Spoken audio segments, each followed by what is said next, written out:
Gold trusted gold buyers తాకట్టులో ఉన్న బంగారాన్ని విడిపించి ఈ రోజు ఉన్న మార్కెట్ ధరకే కొనబడును. మరిన్ని వివరాలకు సంప్రదించండి 7771077720. అందరికీ నమస్కారం. 2025వ సంవత్సరం మహానాడు కార్యక్రమానికి మన కడప జిల్లాని ఆతిథ్యం ఇచ్చే విధంగా చంద్రబాబు నాయుడు గారు ఆదేశించడం జరిగింది. అది కడప జిల్లా వాసులకు దక్కిన గౌరవంగా కడప జిల్లాలోని తెలుగు దేశం పార్టీ సంబంధించిన ప్రతి ఒక్క కుటుంబ సభ్యుడు భావిస్తూ ఉంటారు.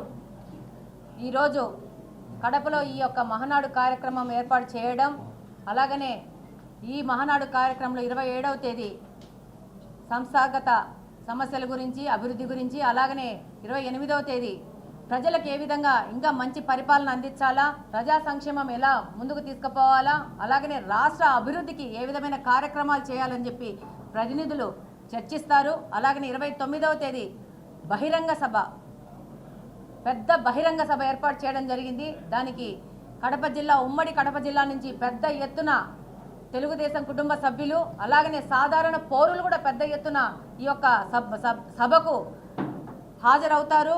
ఈరోజు రాష్ట్రం మొత్తము, అలాగనే దేశం మొత్తము తెలుగుదేశం పార్టీ వైపు, కడప జిల్లా వైపు చూస్తూ ఉంది. దీన్ని విజయవంతం చేయడం ప్రతి ఒక్క తెలుగుదేశం పార్టీ కుటుంబ సభ్యులు వాళ్ళ కర్తవ్యంగా భావిస్తూ ముందుకెళ్తా ఉన్నాము. కడప జిల్లాకి రాష్ట్రం నుంచి పెద్ద ఎత్తున మహానాడు కార్యక్రమానికి అటెండ్ అవ్వాలని, కదలిరా మహానాడు కార్యక్రమానికి రండి, ఈ యొక్క సభను మీరు వచ్చి విజయవంతం చేయండి అని చెప్పి ఈ సందర్భంగా ప్రతి ఒక్కరిని కోరుకుంటున్నాము.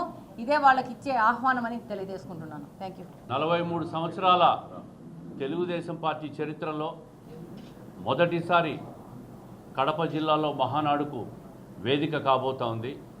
కీర్తిశేషులు ఎన్టీ రామారావు గారి జన్మదినాన్ని పురస్కరించుకొని ఈ నెల 27, 28, 29 3 రోజులుగా మహానాడు పండుగ ఒక అద్భుత దృశ్యానికి ఆవిష్కరణ కాబోతోంది.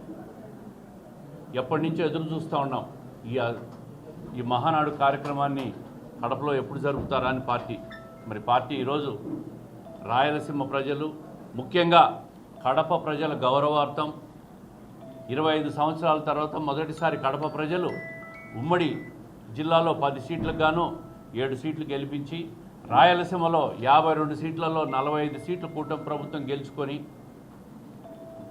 ప్రజలు గౌరవించినారు. వాళ్ళ గౌరవార్థం కడప జిల్లా రాయలసీమ నడిబొడ్డున ఉంది. మరి కడప జిల్లాలో మహానాడు జరపాలని పార్టీ అధ్యక్షులు చంద్రబాబు నాయుడు గారు, అదేవిధంగా పార్టీ జాతీయ ప్రధాన కార్యదర్శి లోకేష్ గారు తీసుకున్న నిర్ణయాన్ని ఉమ్మడి కడప జిల్లా నాయకులు మేమందరం కూడా స్వాగతిస్తూ ఉన్నాం. అదేవిధంగా వాళ్ళకు కృతజ్ఞతలు కూడా తెలుపుతూ ఉన్నాం ఈ కార్యక్రమం కడపలో పెట్టినందుకు. మరి ఈరోజు 3 రోజులుగా ఈ కార్యక్రమం జరుగుతుంది. ఏర్పాట్లన్నీ కూడా పబ్బాపురం గ్రామంలో మీరందరూ కూడా గత 15 రోజుల నుంచి ఏర్పాట్లన్నీ కూడా మీరే పరిశీలించినారు. ఘనంగా జరుగుతూ ఉన్నాయి.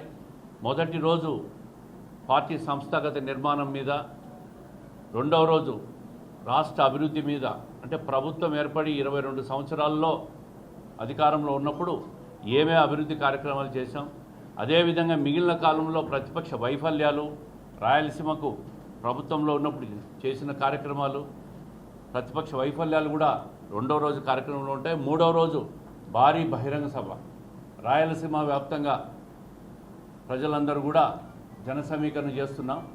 దాదాపుగా 5 లక్షల పైచిలకు జనం వస్తారని కూడా అంచనా వేశాం. మహానాడు అంటే ఒక పెద్ద పండుగలో ఏ విధంగా భోజన కార్యక్రమాలు ఉంటాయో అదేవిధంగా ఒక అద్భుతంగా ఒక మెనూను తయారు చేసి భోజన కార్యక్రమాలు చేస్తున్నాం.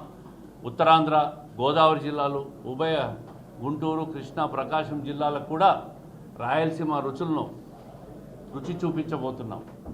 ఇది తెలుగుదేశం పార్టీ ప్రతి కార్యకర్త కూడా ఒక అధినేత అనే కార్యక్రమానికి శ్రీకారం చుట్టబోతున్నారు మన యువనేత నారా లోకేష్ గారు. ఈరోజు అటువంటి గొప్ప కార్యక్రమానికి ఉమ్మడి కడప జిల్లాలో ప్రజలందరూ తరలి రావాలా, తెలుగుదేశం పిలుస్తుంది రా కదలిరా నిదానంతో ఉమ్మడి కడప జిల్లా వ్యాప్తంగా ఉన్న గౌరవ శాసనసభ్యులు పెద్దలు వరదరాజరెడ్డి గారు, చైతన్యారెడ్డి గారు, అదేవిధంగా మాధవి గారు, అదేవిధంగా పులివెందల ఇన్ఛార్జ్ మాజీ ఎమ్మెల్సీ బీటెక్ రవీంద్రనాథ్ రెడ్డి గారు, జమ్మలమడుగు ఇన్ఛార్జ్ భూపేష్ రెడ్డి గారు, బద్వేల్ ఇన్ఛార్జ్ రితేష్ రెడ్డి గారు, రాజంపేట ఇన్ఛార్జ్ ఇందాక రాజుగారు ఉన్నారు,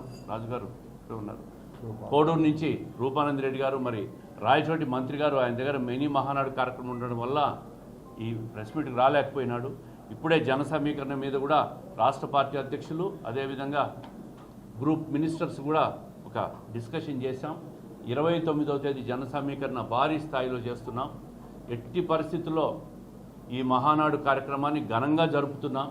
ప్రతిపక్షాలు ఎన్ని మాట్లాడినా ఎవరెన్ని చెప్పినా ఈరోజు ఇవన్నీ లెక్కబెట్టే పరిస్థితుల్లో లేం.